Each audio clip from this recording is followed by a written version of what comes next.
BA तृतीय वर्ष fifth semester paper क्रमांक 10। यह आपको ऑप्शनल हिंदी है। आदि तथा मध्यकालीन हिंदी साहित्य का इतिहास।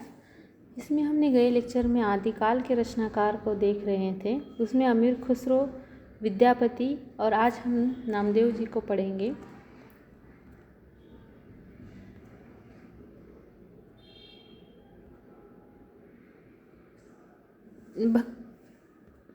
भक्त नामदेव जी का जन्म 1327 में दक्षिण हैदराबाद के नरसी ब्राह्मणी नामक एक गांव में हुआ था।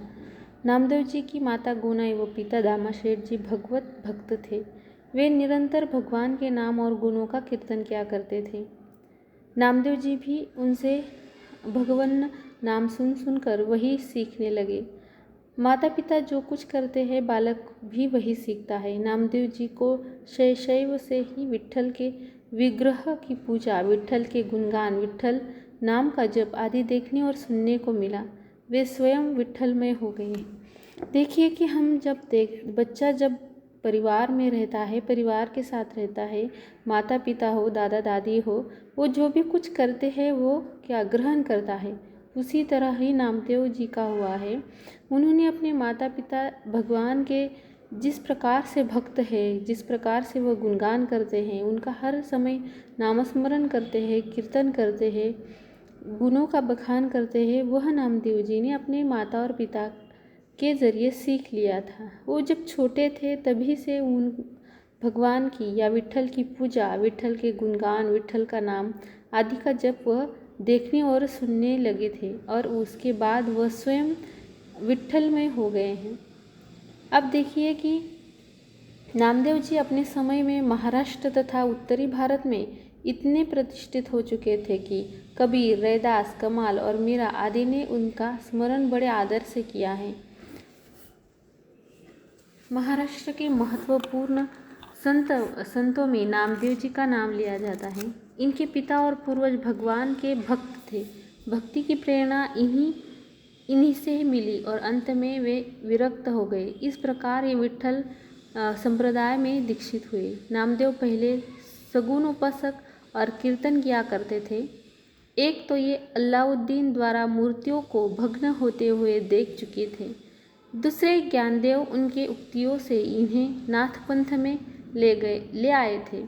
इसलिए बाद में इनका झुकाव निर्गुण भक्ति की ओर होता गया। अब देखिए कि नामदेव जी पहले सगुण भक्ति धारा थे। सगुण यानी जो भगवान को मानते हैं, और बाद में उनकी जो विचारों में सुधारना आई है, विचार उनके बदल गए हैं, वह उनका ज़्यादा झुकाव निर्गुण भक्ति धारा की ओर देखने को मिलता है। नामदेव ने विठोबा खेचर नाम के नाथपंथी संत को अपना गुरु बनाया। अब देखिए कि नामदेव जी के गुरु का नाम क्या है? विठोबा खेचर। इस प्रकार सगुण उपासक से हटकर नामदेव नाथपंथी निरंजन की साधना में प्रवृत्त हुए हैं। ज्ञानदेव के निधन पर नामदेव महाराष्ट्र छोड़कर हरिद्वार होते हुए गुरु रामदास जिले यानी पंजाब के घूमने या घोमन गांव में जा बसे हैं, वहाँ रचे गए पदों का संकलन आदि ग्रंथ में है। वहाँ इनके हिंदू और सिख दोनों अनुयायी थे। वे आज भी नामदेव पंथी या नामदेव वंशी कहलाते हैं। अब देखिए कि इनका सानिध्य जो ज्ञानदेव के साथ आया है, उन्होंने बाद में नाथपंथी जो हैं विठोबा खेसर, उन्हें अपना गुरु बनाया है और सगुणोपासक से हटकर नामदेव नाथपंथी निरंजन की साधना में अब विलीन हो चुके हैं, प्रवृत्त हो चुके हैं। इनके ज्ञानदेव के निधन के बाद उन्होंने महाराष्ट्र छोड़ दिया है और महाराष्ट्र छोड़कर वह हरिद्वार होते हुए गुरु रामदास जिले यानी जो पंजाब में स्थित है घूमने या घूमन गांव में जा बसे थे। संत नामदेव मराठी साहित्य के प्रमुख भक्त कवि थे। इनके बहुत से पद हिंदी में भी है जिनका संकलन आदि ग्रंथ में है। नामदेव प्रथम सगुणोपासक थे, बाद में वह नाथपंथी वारकरी संप्रदाय में दीक्षित हो गए। ये हिंदू मुसलमानों की मिथ्या रूढ़ियों का हमेशा इन्होंने विरोध किया है। अब देखिए कि वो भगवान को कितना चाहते थे। हमेशा भगवान की उपासना, पूजा, स्मरण, उनके गुणों का बखान करते थे। एक बार दामा सेठ को कहीं बाहर जाना था, इसलिए उन्होंने नामदेव जी पर विट्ठल की पूजा का भार सौंप दिया था। नामदेव जी ने सरल हृदय से पूजा की और कटोरे में भगवान को दूध का नैवेद्य अर्पित करके नेत्र बंद कर लिए। कुछ देर बाद नेत्र खोलकर देखते हैं तो दूध वैसा रखा हुआ है। बालक नामदेव सोचते हैं कि मेरे ही किसी अपराध से विट्ठल दूध नहीं पी रहे हैं। वे बड़ी दीनता से प्रार्थना करने लगे। उससे भी काम नहीं चला तो रोते रोते बोले, विठोबा, यदि तुमने आज दूध नहीं पिया तो मैं जीवन भर दूध नहीं पीऊँगा। बालक नामदेव के लिए वो पत्थर की मूर्ति नहीं थी, वे तो साक्षात पांडुरंग थे जो रूठ कर दूध नहीं पी रहे थे। बच्चे की प्रतिज्ञा सुनते ही दयावान भगवान साक्षात प्रकट हो गए और दूध पिया। उसी दिन से नामदेव के हाथ से वे रोज़ पूजा किया करते थे। अब देखिए कि यहाँ पे एक किस्सा दिया गया है कि किस प्रकार से उन्होंने भगवान को मनाया है।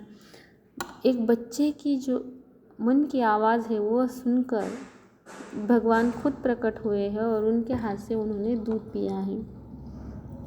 अब विवाह और पंढरपुर का उनका प्रवास किस प्रकार से रहा है। छोटी उम्र में ही जातीय प्रथा के अनुसार नामदेव जी का विवाह गोविंद सेठ की कन्या राजाई के साथ हुआ था। पिता के परलोक गमन के अंतरांत घर का सारा भार इन पर ही आ गया। स्त्री तथा माता चाहती थी कि ये व्यापार में लगे, किंतु इन्होंने तो हरि कीर्तन का व्यवसाय कर लिया था। अब नामदेव जी की नरसी ब्राह्मणी गांव को छोड़कर पंढरपुर आ बसे थे। अब देखिए कि हर किसी व्यक्ति के जीवन में ये होता है, माता पिता जब बच्चे बड़े हो जाते हैं उनकी शादी कर देते हैं। उसी प्रकार इनका विवाह गोविंद सेठ की लड़की राजाई के साथ हो गया था, लेकिन उसके उपरांत इनके पिताजी का देहांत हो गया। घर की सारी जिम्मेदारी इन पर आ गई। माता और इनकी स्त्री यानी इनकी पत्नी चाहती थी कि यह व्यापार में लगे, और लेकिन इन्होंने ऐसा न करते हुए भगवान स्मरण किया, भगवान को ही या हरि कीर्तन का व्यवसाय करने लगे। अब नामदेव जी नरसी ब्राह्मण गांव में छोड़कर पंढरपुर आ गए थे। चंद्रभागा नदी का स्नान, भक्त पुंडलिक तथा उनके भगवान पांडुरंग के दर्शन और विट्ठल के गुणों का कीर्तन नामदेव जी की उपासना का यही स्वरूप था। नामदेव जी के भजनों में विट्ठल की महिमा है, तत्वज्ञान है, भक्ति है और विट्ठल के प्रति अपार आभार भाव है। जैसे हम देखते हैं कि जो सिख का महत्वपूर्ण गुरु ग्रंथ साहिब है, इसमें भी इनके कई पद सम्मिलित किए गए हैं। महत्वपूर्ण यह है कि वो किस प्रकार से भगवान को अपना बनाना चाहते थे। हमेशा उनकी उपासना करना, उनका कीर्तन करना, उनका भजन करना, नाम स्मरण करके वो भगवान को मनाते थे। नामदेव जी के भजनों में विट्ठल की महिमा हमेशा ही दिखाई। महिमा के साथ साथ उनका तत्वज्ञान था, भक्ति और विट्ठल के प्रति अपार आभार भाव भी दिखाई देता है। जैसे हमने देखा है कि आदिकालीन के रचनाकारों में अमीर खुसरो को पढ़ा है, विद्यापति को पढ़ा है और आज हमने देखे हैं नामदेव जी को।